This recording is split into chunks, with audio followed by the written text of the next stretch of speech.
analiz eləyərsiniz. Bu nədir? Bu isə sizə aparır natural ədədlərə, adi və onluq kəsirlərə. Çünki deyir ki, bir ədlidir. Bir ədli olması üçün sürət nə olmalıdır? O qüvvətli nəzərdə alıram. Yuxarı nə olmalıdır? Natural. İndi bax, natural ədədlər mövzusunda, sonra adi və onluq kəsirlər mövzusunda deyirdi ki, bu natural olsun. Bax, həmin misal tipidir. Onu mən sizə çoxlu üsullarla öyrətmişdim. Ya vurğuları ayırmalısınız, ya bu m plus 1-ə nə deməlisiniz? Bütün dərslərimizdə var. X. Onda m nəyə bərabər olur? Onda bu olur 3 dənə x minus 1 plus 15. Burada da x.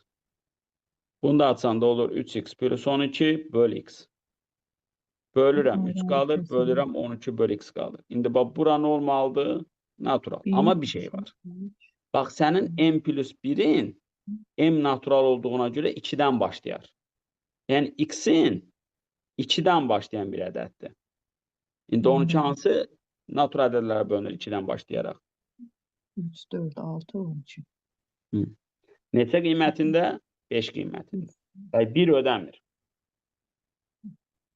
X-ə 1 versəm, m 0 olacaq. Anladıq?